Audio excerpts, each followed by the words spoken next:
तथागत भगवान बुद्ध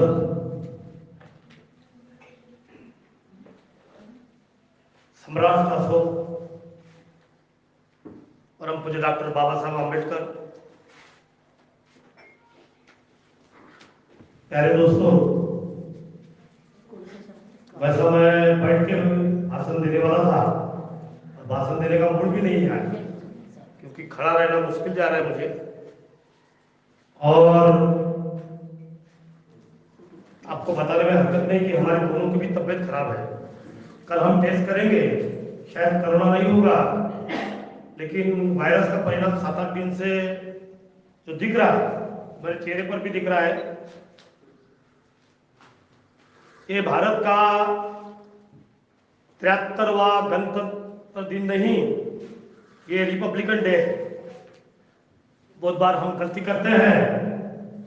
गणतंत्र दिन रिपब्लिकन का फर्क हमें मालूम होना चाहिए। हमें 1947 में गणतंत्र दिन मिला और 26 जनवरी 1950 में हम रिपब्लिक हो गए। रिपब्लिकन डे करके हम जानते हैं। दोस्तों, यह संस्था माइनॉरिटी की है और बुद्धिस्ट माइनॉरिटी की है। इस दुनिया में 150 साल इंग्लिश लोगों ने हम पर अत्याचार और लूट दिया। आज भी हमारे हीरे जवाहरात इंग्लिश घराने के पास में है। छोटा सा इंग्लैंड पूरे दुनिया में राज किया, भारत को भी लूट दिया। एक जमाने में मुगल लोगों ने 700 साल हमारे परिवार को धो डाला। संपत्ति से लेकर परिवार, स्त्रियों को और सभी पर अत्याचार किया। हमारे देश में अत्याचार होते गया, लेकिन एक टाइम ऐसा भी था कि ये भारत पूरे दुनिया में नंबर 1 का स्थान था और वो 1200 साल यहां 10 राजा हुए और 10 ही राजाओं ने दुनिया में सोनों का धूल, हीरो का धूल, और ऐसा शांति थी, प्रज्ञाशील थी, करुणा थी, मैत्री थी। वो भगवान बुद्ध के बाद से सम्राट अशोक ने, दुनिया का सबसे बड़ा राजा, जिसने पोलस को भी हराया। अफगानिस्तान कहाँ है? एक जमाने में अफगानिस्तान बुद्धम शरणम के नाम से गाता था। वो भारत देश, मेरे प्यारे दोस्तों, हम बुद्ध को भूल गए। बाबा साहब ने कहा, मैं पूरा भारत बुद्धमय करूंगा। इसका अर्थ ना हमें समझने में तकलीफ जा रहा है। मैंने सोचा, हमारे पढ़े लिखे लोग 60 साल तक अपने घर की जिम्मेदारी, बच्चों का पढ़ाई, शादी, इसमें हम खर्चा करते हैं और फिर रिटायर करके अपने वाइफ को रिटायर एज के समान कर जीते हैं। मैंने भी अपनी जिम्मेदारी बचपन से बाबा साहब के नाम से तैयार की और आज एक वरिष्ठ नागरिक करके मैंने सोचा, जब तक मेरे में श्वास है, श्वास तो कल कभी भी निकल सकता है, लेकिन जब तक है, मैं वो बाबा साहब ने मरते मरते, निर्वाण होते वक्त बुद्ध एंड धर्म की किताब अपने सीने को लगाई और बाबा साहब चले गए। बाबा साहब ने बुद्ध एंड धर्म दिया। बाबा साहब ने बुद्ध एंड धर्म देने के बाद में हमें क्या करना है? सैराट पिक्चर के समान हमारी हालत हुई। ना हमारा कोई नेता, ना हमारा कोई साथी जो समझदारी से राजकारण में, शैक्षणिक क्षेत्र में, सांस्कृतिक क्षेत्र में ऊपर बढ़ाने के लिए किसने कोशिश नहीं किया। इस समाज के जाति के कारण भगवान बुद्ध के जमाने में स्त्री और पुरुष एक थे। खुद भगवान बुद्ध की माता जो मौसी थी, माता तो बचपन में 7 दिन में गुजर गई। भगवान बुद्ध की मौसी जो गौतमी नाम था, उन्होंने पालन पोषण कर इसलिए भगवान बुद्ध को गौतमी पुत्र कहते हैं, गौतम बुद्ध कहते हैं। हमारे दोस्तों, गौतम बुद्ध स्त्रियों को समान अधिकार देने वाला पहला महापुरुष हुआ। दुनिया का सबसे बड़ा साइंटिस्ट। आज हमारे बच्चे लोग साइंस का विचार करते हैं, केमिस्ट्री, फिजिक्स, बायोलॉजी। वो कहते हैं कि साइंस ये कहता है जब तक किसी चीज को पूरा नहीं जांचा जाएगा तभी उसको करेक्ट न करते हुए उस पर अनेक सोल्यूशन किया जाएगा। वही बातें भगवान बुद्ध ने कहा। भगवान बुद्ध ने कहा मेरा मार्ग शांति का है, मेरा मार्ग करुणा का, मैत्री का, नॉलेज का है। लेकिन आपको अगर पटता है तो इसको पटाओ, अगर नहीं पटता है छोड़ दो, कोई पकड़ने की जरूरत नहीं। भगवान बुद्ध को कहा गया कि आप भगवान है। उन्हें कहा मैं सुदोधन राजा का पुत्र हूं और गौतमी का लड़का हूं। मेरे को भाई है, बहन है, मैं मानव पुत्र हूं। भगवान कोई चीज हो ही नहीं सकती। भगवान नाम की चीज कोई है ही नहीं। ना आत्मा ना परमात्मा, एक साधारण आदमी। ऐसी बात कहने वाला दुनिया में एकमात्र साइंटिस्ट हुआ है जिसका नाम है भगवान बुद्ध। मेरे प्यारे दोस्तों, हमें बड़े बेकार लगता है कि हम भगवान बुद्ध को दलित निगाहों में देखते हैं। हम भगवान बुद्ध को भी अनटचेबल परिस्थिति में देखते हैं। हम भूल गए,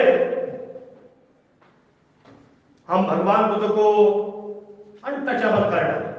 बहुत बार मैंने देखा गरीबों की बस्ती में छोटा सा भगवान बुद्ध की मूर्ति लगाई जाती है और बाजू में कुछ भाई लोग संडास करती है। बाबा साहब की मूर्ति कहीं भी लगाई जाती है जगह मारने के लिए, और कोई लोग, अज्ञानी लोग, उस बाबा साहब की मूर्ति को तोड़ डालते हैं, हंसाते हैं। 73 सालों में आज भी यही कास्टिज्म, आज भी यही बातें। मैं स्टेज पे बाबा साहब के कारण बातें कर रहा हूं, मैं स्टेज पे भगवान बुद्ध के कारण बातें कर रहा हूं, मैं स्टेज पर सम्राट अशोक के कारण बातें कर रहा हूं, महात्मा प्रेम संत देवी, रमाबाई जिजामाता, तुकाराम महाराज, जगनाड़े महाराज, राजभोज, संभाजी महाराज, शिवाजी महाराज, इन सभी संतों के साथ बातें करने की ताकत जो हमें दी संविधान ने, वो है परम पूज्य डॉक्टर बाबा साहब अम्बेडकर। मेरे प्यारे दोस्तों, कभी हमने सोचे क्या कि बाबा साहब भीमराव, जो राम जी, माधव जी, सपकाल का लड़का, जो इंग्लिश गवर्नमेंट के पास में एक काम करने वाले आदमी का लड़का, इतना बड़ा कैसे बना? तो दोस्तों, उसमें से कुछ पॉइंट पर मैं विचार करना चाहूंगा। जब बाबा साहब बचपन में गोरेगांव के ट्रेन में जब मौका मिला तो गोरेगांव में जाना था, पिताजी को चिट्ठी लिखी। बाबा साहब तो बहुत छोटे थे, उनके भाई आनंदा थे, उन्होंने चिट्ठी लिखी, वो चिट्ठी उनके पेरेंट्स को नहीं मिली। इसका कारण ये हो गया कि बाबा साहब को गोरेगांव जाने के लिए तागे का यूज करना पड़ा। टीचर मास्टर ने कहा आप कौन से जात के हैं? तो उन्होंने कह दिया मैं महार जात का हूं। तब महार, भंगी अगर गलती से रास्ते पर चलते हैं तो उनकी शाव और वो चलते हैं तो उनको छू गया, उस रेती को भी छू गया तो वो आदमी खराब हो जाता है, उसको कोई हाथ लगाएगा नहीं। अगर वो प्यास से मरता है पानी के लिए तड़पता है तो उसको कोई पानी पिलाने को तैयार नहीं रहेगा। यह परिस्थिति थी एक जमाने में। ट्यूशन मास्टर ने कहा, ट्यूशन मास्टर थोड़ा समझदार था, गोरेगांव की बात है। ट्यूशन मास्टर ने कहा, मैं एक तागे वाला मिला लेता हूं, लेकिन उसको बाहर जाते करके बोलना मत, नहीं तो तागे से उतार कर नीचे डाल देगा तो टांगे की। बड़ी सोच समझ के बाद में टांगे वाला पड़ गया, लेकिन जात तब चुकती नहीं थी। टांगे वाले ने कहा, मैं तुम्हारे से डबल पैसे लूंगा और टांगा मैं नहीं चलाऊंगा, टांगा तुमको चलाना पड़ेगा। बाबा साहब के बचपन में चौथी क्लास के लड़के पर इस बात का असर हुआ। ये क्या बात, एक काय का अनटचेबल। तो इन बातों को देखते हुए जब टांगे पर चले, रात चल गई, 4 बजे बाबा साहब को प्यास लगी। जब एक तालाब में जाकर देखे तो उस तालाब में कुछ सुअर मर गए थे, कुछ मच्छियां सड़ गई थी। वहां का पानी को जैसे हाथ लगाए गए तो कुछ लोगों ने कहा, बिल्कुल माया, हाथ नहीं लगाने का। बाबा साहब बड़ा अजीब लगा, क्या महान है, उनको नहीं मालूम था। एक छोटी सी लड़की को की महान, ये बातें बाबा साहब को बचपन में पूछ गई। उसका परिणाम पानी में पीते हुए एक थोड़ा सा कुछ खाने का आधी चपाती खाकर वो निकले और पिताजी के घर में गोरेगांव में गए और फिर पिताजी को बोलने लगे, हमने आपको चिट्ठी भेजे थे। लेकिन पिताजी ने बोला, नहीं बेटा, मेरे को चिट्ठी नहीं आई, और वो चिट्ठी गलती से उनके नौकर को मिली थी और नौकर ने कभी चिट्ठी नहीं दिया। ये बचपन से छोटे छोटे बातों का परिणाम जो होता है, जैसा मैं अभी रामटेकी जी के लड़के को प्रोत्साहित किया, मैं चाहता हूं बच्चों को बचपन से प्रोत्साहित किया जाए, उसका परिणाम उनके आगे के लाइफ में होता है। बाबा साहब ने चौथी क्लास पास की। दोस्तों, मैं इसलिए बता रहा हूं, आज मैडम भी नहीं बोलने वाली है, तबियत खराब है, तो मेरा स्पीच पूरे इंडिया में जाए। कल हो ना हो 26 जनवरी हमारी भगत की मेरी मुलाकात होती कि नहीं होती है, ये जिंदगी में बता नहीं सकते, ये क्षण बहुत कम रहता है। लेकिन हमारा आवाज, हमारी दिल की ख्वाहिश क्या होती है, हमारे बोलने पर समझती है। 10वीं क्लास पास होने के बाद में बाबा साहब ने चौथी, पहला ऐसा आदमी था जो महान समाज का पहला आदमी था, और 10वीं के बाद में बड़ौदा में एजुकेशन के लिए उनको संधि मिली और बड़ौदा के राजा ने कहा, मैं तुमको संधि देता हूं अमेरिका जाने का, लेकिन जब तुम रिटर्न आओगे तो मेरे तरफ काम करोगे। बाबा साहब बड़ौदा में काम करने गए। बड़ौदा में जैसे ही बाबा साहब काम करने गए तब वो एमए इकोनॉमिक्स में हुए थे। इंडिया का पहला आदमी था, इंडिया का पहला आदमी जो इकोनॉमिक्स में, अर्थशास्त्र में एमए हुआ, वो थे परम पूज्य डॉक्टर बाबा साहब आम्बेडकर। प्यारे दोस्तों, बाबा साहब को बहुत बड़ी नौकरी मिली, लेकिन कोई बड़ौदा में मकान देने को तैयार नहीं था बाबा साहब को। बाबा साहब ने मकान ढूंढा, एक पारसी के यहाँ रहकर, वो मकान जहां कोई कुत्ते भी रहने को तैयार नहीं, अंधेरा कुछ भी नहीं, लेकिन बाबा साहब को थारा नहीं था, बाहर तो सो नहीं सकते थे, ठंडी के दिन थे, पानी नहीं था घर में, तो बाबा साहब उस मकान में रहे। अंधेरा था, मच्छर काटते थे, लेकिन वो पारसी ने बोला, गलती से तेरी जात अगर बता दिया तो दूसरे पारसी मुझे बहुत मारेंगे, लेकिन जात का पता होता ही है। और फिर बाबा साहब को मारने के लिए सवेरे 4 बजे बहुत सारे लोग लकड़ियां लेकर आए, और जब लकड़ियां लेकर आए तब देखे, लेकिन अच्छा हुआ बाबा साहब को नहीं मारा। उन्होंने कहा, देखो कल शाम तक के, क्या नाम है तेरा, भीमराव, कल शाम तक के तेरे टाइम देते हैं, अगर तू नहीं निकला तो तेरे को यही खत्म करवा देंगे। बाबा साहब पचनाचे हो गए। इतना अच्छा लगा उनको कि कम से कम इन्होंने मारे नहीं, और मारे भी रहते तो चुपचाप मार खाना उनको पड़ता। एक देश के अर्थशास्त्र में एमए होने वाला आदमी, दुनिया का सबसे पढ़ा लिखा आदमी, दुनिया में पहला अर्थशास्त्री, उसको इस तरह से भावना मिली। तो भीमराव बाबा साहब इस तरह से बनते हैं, जब लोग तकलीफ देते हैं तब ये परिवर्तन होता है। प्यारे दोस्तों, 1929 में बाबा साहब जब भारत में आए तब कास्टिज्म, अनटचेबल के कारण उनको अध्यक्ष कहा। एक कम्युनिटी के लोगों ने अध्यक्ष बनाया। 40 गांव की महाराष्ट्र की वो बात है, जब 40 गांव में बाबा साहब जाने गए तो टांगे वाले ने तो मार है ना, टांगा को झटका दिया, बाबा साहब को गिरा दिया। बाबा साहब की कमर पर परिणाम हुआ, तबियत पर परिणाम हुआ।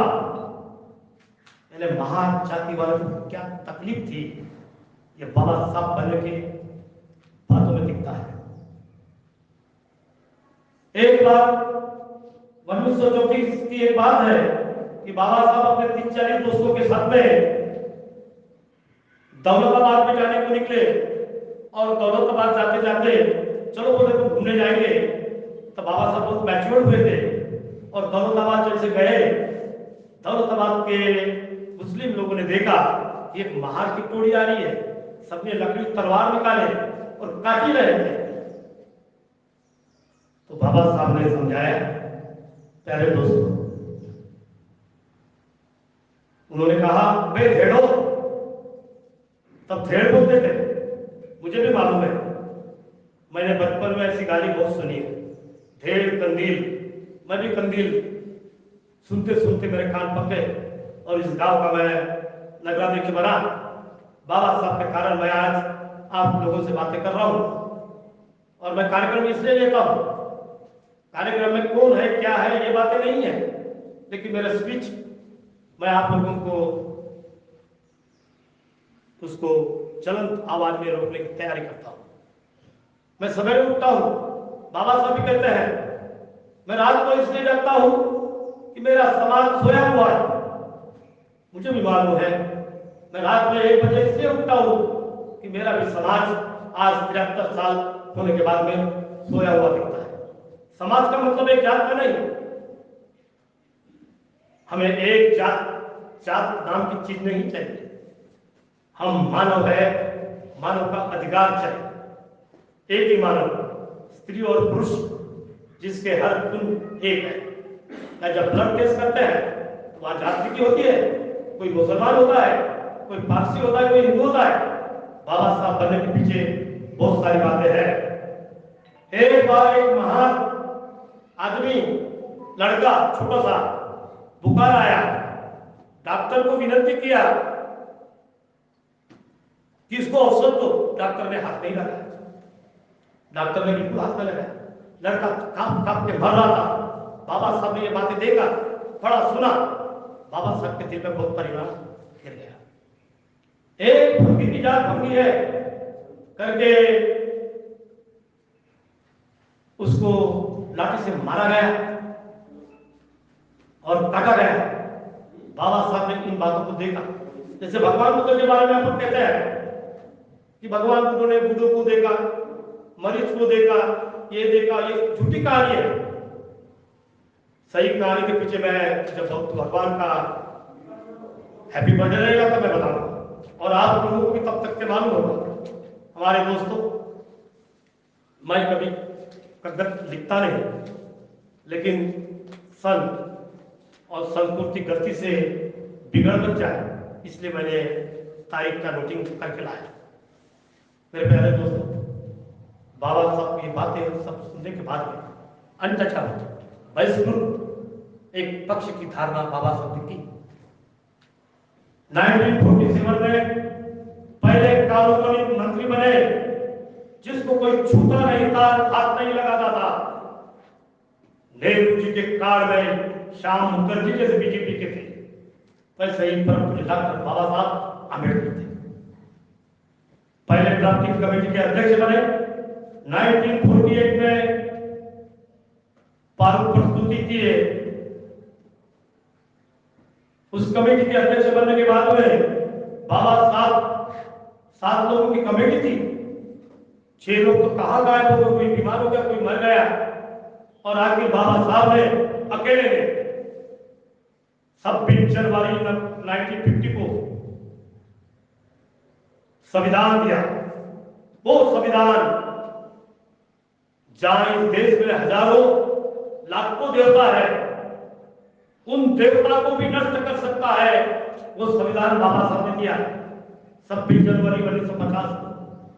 आज वो संविधान है, स्त्री या पुरुष हम साथ में बैठ सकते हैं, एक साथ में टहल सकते हैं। उस वक्त में दलित यानी अनटचेबल लोगों को और स्त्रियां को सेम करती, स्त्रियां घर के बाहर निकल सकती थी। पति अगर मर गया तो स्त्रियों को आत्महत्या करना पड़ता था। पति के नाम से टीका लगाते हैं, पति के नाम से जोड़ में डालते हैं, पति के नाम से मंगलसूत्र डालते हैं, यानी पति को इतनी वैल्यू। मैं तो मेरे मिसेस को कहता हूं, तू मेरी पत्नी भी है लेकिन मेरी मित्र भी है। मैं जितने बार इलेक्शन में जीता उससे भी ज्यादा तेरे को जिताऊंगा, तभी बाबा साहब की प्रतिज्ञा करने के लिए मुझे ताकत रहेगी। मैं तो 15 साल से खड़ा हो सकता था, कई बार मेंबर हो सकता था, लेकिन मैंने विद्याताई फुलेकर को इसलिए महत्व दिया। जिस देश में स्त्रियां कितनी आगे बढ़ती है उसी पर संसार होता है। हमारे दोस्तों, 1951 में बाबा साहब ने हिंदू कानून बनाया। हिंदू कानून यानी क्या? हिंदू कानून यानी स्त्रियों को समानता का अधिकार। जब तक स्त्री को समानता का अधिकार नहीं रहेगा तब तक इस देश में सही आजादी नहीं मिलेगी। चाइना के बारे में आपको मालूम नहीं है, भूटान के बारे में आपको मालूम नहीं है, अमेरिका के बारे में मालूम नहीं है, लंदन के बारे में मालूम नहीं है। मैं बहुत देश घुमा हूं, वहां की स्त्रियां पुरुषों से भी आगे है। हमारे घर में तो सिर्फ हमारे सभी परिवार में सिर्फ कौन सी सीरियल है यही देखते हैं, और सीरियल बनाने वाले वो 2 टके का समाज इस औरत का उसके साथ में प्यार, उसका उसके साथ में लफड़ा यही दिखाते हैं। उसका परिणाम हमारे रात के सोने में होता है। दोस्तों, सोते समय पॉजिटिव बातें ध्यान में रखो, निगेटिव बातों को छोड़ दो। जब तक निगेटिव बातें अपन छोड़ेंगे नहीं तब तक पॉजिटिव बात का अपने को आ नहीं सकती। तो 1951 में बाबा साहब ने नेहरू और राजेंद्र प्रसाद को बताया ये हिंदू कोड भी लागू करना होगा तो मैं रहूंगा। लेकिन नेहरू ने राजेंद्र प्रसाद की सुन के, मुझे तो बड़ा अजीब लगता है डॉक्टर राजेंद्र प्रसाद जी, इतना विद्वान आदमी, स्त्रियों को एजुकेशन नहीं देना चाहिए, स्त्रियां दूसरी शादी नहीं कर सकता, स्त्री अपने बाप की प्रॉपर्टी का अधिकार नहीं ले सकती। राजेंद्र प्रसाद समान के आदमी को पहले राष्ट्रपति को लगना और उस हिंदू कोड बिल को बहुत छोटा करना, बाबा साहब की भावना भड़क गई।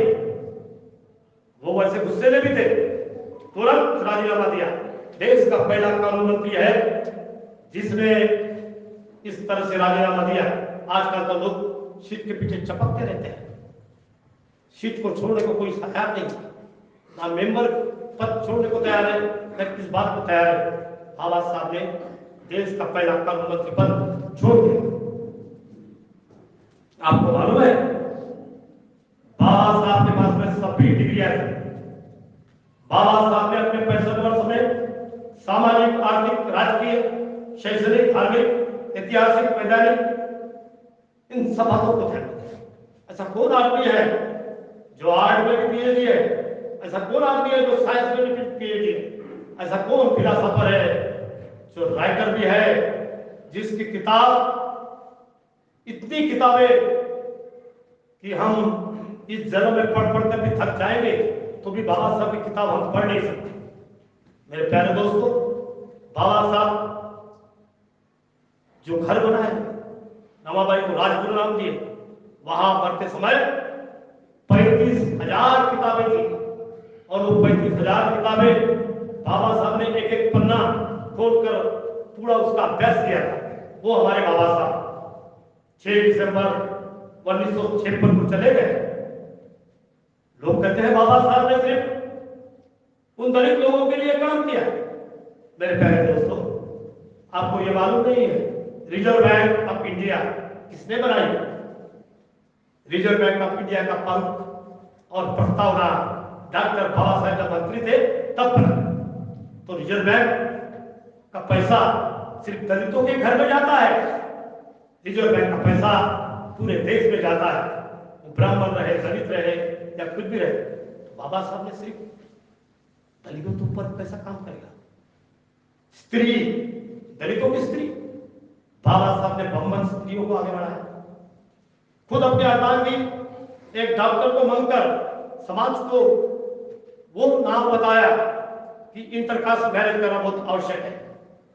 बाबा साहब ने, अगर बाबा साहब नहीं रहते तो ना इंदिरा गांधी बनती, ना देश की प्रतिभा एक पार्टी बनती, ना नेहरू जी की बहन बनती और ना कोई स्त्री यहाँ बढ़ती, ना विद्यादाई फुलेकर मेरे साथ में बैठकर दोनों चेहरे पर ताकत दे रखती। ये बाबा साहब की देन। बाबा साहब राष्ट्र निर्माता है। शायद आपको मालूम नहीं है, एक जमाने में 16 तास काम करने वाली बातें थी। बाबा साहब जब लेबर मिनिस्टर बने 8 ही घंटा तुम काम करोगे, उसके ऊपर नहीं। हम तो खुश हैं चुने सर कि 3 साल से हम एक भी काम नहीं कर रहे। तू भी खुश है क्योंकि परिस्थिति ऐसी है। कोरोना आ गया, महामारी आ गई। बाबा साहब ने उस जमाने में हर को सरकार और लेबर सिर्फ 8 घंटे काम करेगा। आज भी हम चौकीदार खुद को कहते हैं चौकीदार 12 घंटे काम करता है। मैं एक केस उतार रहा हूं और मैं एक केस कोर्ट में डाल रहा हूं, उसका प्रारूप मैंने तैयार किया। कोई भी आदमी 8 घंटे के ऊपर काम नहीं करेगा, उसकी ताकत नहीं रहती। मेरे प्यारे दोस्तों, बाबा साहब ने सेंट्रल वाटर कमेटी फॉर्म की। आज जो पानी मिलता है घर में, ये बातों को मैं देखते हुए नगर पालिका में मैं नगराध्यक्ष था, तब खापा टोली में सिर्फ पानी जाता था। हमारे वार्ड में यहाँ छूट लोग रहते करके पानी नहीं आता था। मैंने पहले सबसे बड़ा काम किया, वहां की लाइन आधी काटी और इधर पूरा डाल दिया। और आज हमारे इस वार्ड में जहां मैंने झोपड़पट्टी को एक संस्कृति, एक निर्माण करते हुए बनाया, या पानी की कोई समस्या नहीं है। लोगों को मालूम नहीं है, बहुत सारी बातें लोग भूल जाते हैं और इतिहास के पन्ने जब भूल जाते हैं तब सब नष्ट हो जाता है। इलेक्ट्रिसिटी ये किसके कारण इतनी घर घर में गई? ये बाबा साहब उसके मंत्री थे। बाबा साहब पहले मंत्री थे। नितिन राउत को मैं भाषण सुना, वो बोले मैं भी इलेक्ट्रिसिटी का मंत्री हूँ, मुझे बड़ी खुशी होती है। मैं उस साथ में थे कार्यक्रम में कि मैं राज्य मंत्री में हूँ और बाबा साहब सेंटर में मंत्री थे। तो बाबा साहब के कारण हमको शिक्षण मिला। आज जो हम छोटे छोटे समाज के लोग बैठ रहे हैं, मानव अधिकार, पूरे दुनिया में मानव अधिकार कहीं नहीं है, ना अमेरिका में है ना लंदन में है। मानव का अधिकार ये हमारे भारत में है। दोस्तों, बाबा साहब गए हमारे राज्यपाल की तरफ से, इंग्लिश गवर्नमेंट की तरफ, और उन्होंने कहा I want to form the OBC community. Community तब इंग्लिश गवर्नमेंट ने कहा कि ओबीसी क्या चीज है? तो बाबा साहब पहला आदमी है कि जिसने ओबीसी शब्द को निर्माण किया। आज ओबीसी के लोग ना बाबा साहब को समझ रहे हैं, ना बाबा साहब की बातों को सीख रहे हैं, पकड़ रहे हैं। आज भी उनको लगता है भीमराव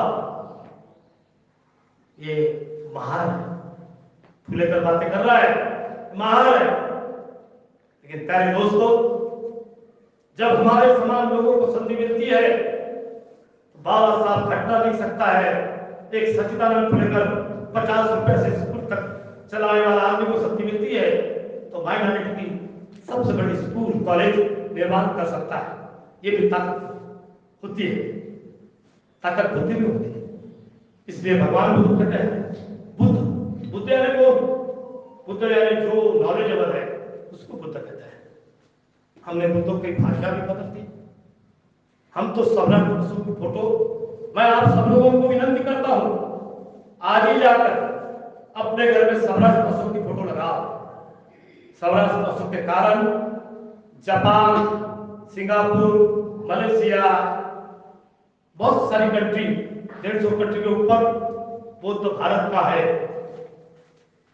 ये जानते हैं।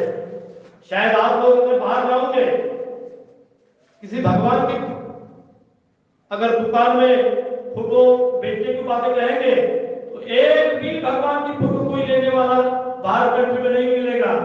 भगवान बुद्ध की फोटो अगर ऐसे लगा दिए तो 5 मिनट में खरीदने वाला समाज बाहर कंट्री में है। प्यारे दोस्तों, हम सिर्फ वार्ड में रहकर, तुलसन में रहकर, भंडार में रहकर सिर्फ बातें करते हैं। बाबा साहब ने 4 कैटेगरी बनाई, open, SC, ST and OBC। हमारे सर्टिफिकेट पर हम नाम लिखते हैं सूर्यकांता चौधरी कुंभ, अमू कबीर भाई महान। ये बातें बिहार में नहीं है, लेकिन हमारे महाराष्ट्र में है। महाराष्ट्र संतों की नगरी, और ये संतों की नगरी में इस तरह से बातें रहने वाली अच्छी बात नहीं है, इसको हमें तोड़ना है। 1932 में जब गांधी जी से मुलाकात हुई तो बाबा साहब 17 अगस्त 1932 को बाबा साहब ने कहा, तुम हमको जाति की बात कहते हो? जिस तरह से पाकिस्तान ने अपना राष्ट्र बनाया, हम भी अपना राष्ट्र बनाएंगे। हमें गुजरात, महाराष्ट्र और MP मिल गया था, आज हम यहाँ के राजा रहे थे। ये सच्चिदानंद फुलेकर एक आधे बार राष्ट्रपति भी रह सकता था। गांधी जी को ये बातें जलन हुई तो गांधी जी ने सिर्फ केवड़ा में पुना के उपोषण करना शुरू कर दिया। जिस बात की जिद नहीं होती वहां लोग उपोषण करते हैं, पेट को बरतते हैं। गांधी जी 21 दिन बाबा साहब के विजय पर उपोषण किया। 21 दिन बाबा साहब, फिर बाबा साहब को लगा ये महात्मा गांधी पहले का ही बारिक है, ये मर जाएगा। लोगों ने कहा मरने लो, जो आदमी अपनी भूख मिटाने के लिए उपोषण करता है उसको मरने दो। लेकिन जब कस्तूरबा गांधी आए और रमाबाई को मिली तो रमाबाई को ऐसा लगा बाबा साहब इसके कपाड़ का टीका मत मिलते, इसलिए बाबा साहब को दया आई। हम भी पाकिस्तान से भी ज्यादा हमारा राष्ट्र रहता और बौद्ध राष्ट्र रहता, ना जाति की बातें रहती, ना आरक्षण की बातें रहती, ना कुछ ताकत रहती। मेरे दोस्तों, आप समझना चाहिए इस तरह से हमारे पर अन्याय हुआ, उसको पुनः करार बोलते हैं। पुनः करार ये आरक्षण का जनक है। जो आरक्षण की मांग मिली वो पुनः में मिली। जो MP, आमदार, राज्यपाल, जो SC का कोटा होता है, ST का कोटा होता है, ये पुनः करार का ही देन है। ना हमारे पढ़े लिखे लोगों ने पुनः करार समझे, ना हमारे OBC बंधुओं ने पुनः करार समझने की बातें की।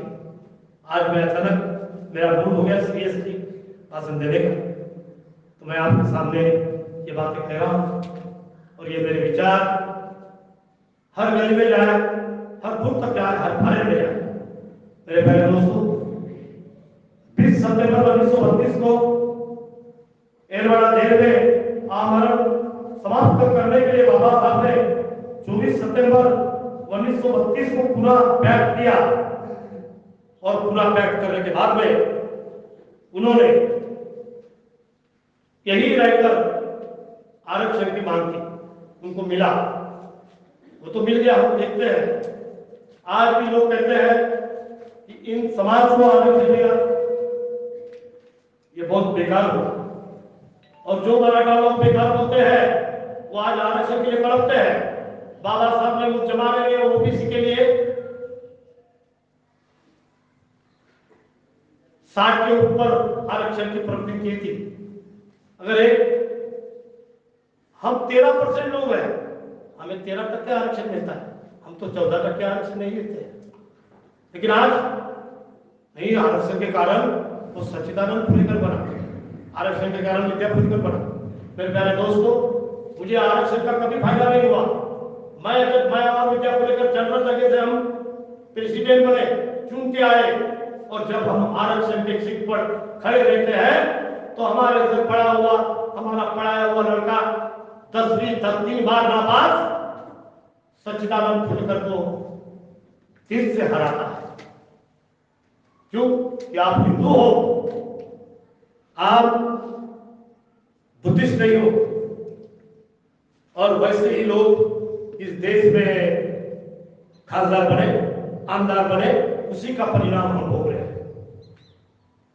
मैं तो बोलता हूं, जात नाम का वर्ड काट डालो। जात की क्या आवश्यकता है?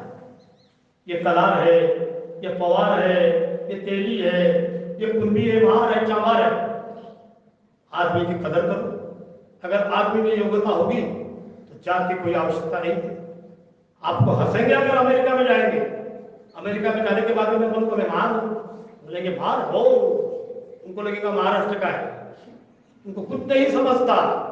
तो प्यारे दोस्तों, ये सब बातें भूल जाओ। आज हमें दर्द होता है कि हमारे तिब्बत समाज के आप, कुंभी समाज के आप, पवार समाज के आप अच्छी अच्छी लड़कियां रहती है, लेकिन हम उनके घर में जा नहीं सकते और बोल नहीं सकते। 73 साल हो गए कि हमारे को हमारे बच्चे के लिए एक आधी लड़की तुम्हारी अच्छी दिखती है यार, तो हमारे घर में आएंगे तो क्या भूल होगी? हम तो राजा है, हम इस गांव के राजा थे, राजा रहेंगे और हमारे समाज को राजा बनाएंगे। बाबा साहब ने कहा, सुशिक्षित हो, संगठित हो, संघर्ष करो। 80 साल के पहले बाबा साहब ने कहा। मैं तो बोलता हूं, ये कैसे करेंगे जैसा कैसे लगा। अगर कोई टेप रिकॉर्ड खराब होता है, वैसे ये प्रिंट खराब हो गई है, मैं बोलता हूं मालिक बनो, मालिक बनो, धर्म कारण राजकारण अपने हाथ में रखो। तो मालिक बनने की प्रयत्न करो। सिंधी लोग, मारवाड़ी लोग कैसे मालिक बनते हैं?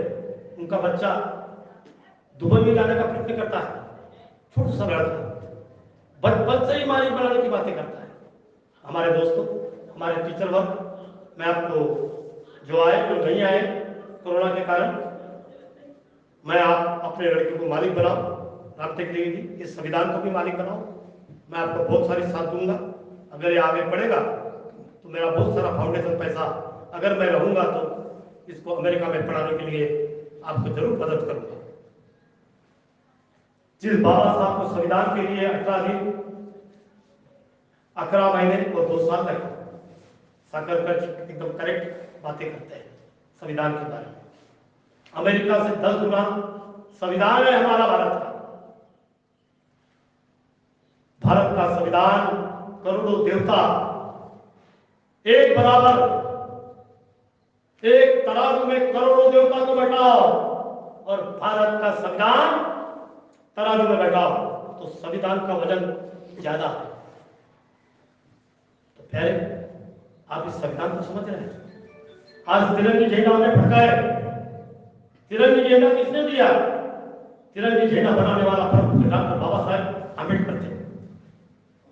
तिरंगी झंडे में पहले वो चक्र था गांधी जी का, सूत काटने वाला, उसको निकाल कर बाबा साहब ने अशोक चक्र दिया।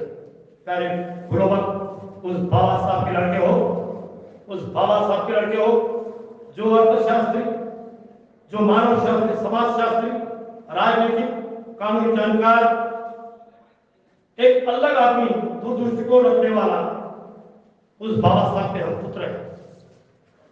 आज आप लोग शांति से सुन रहे हो।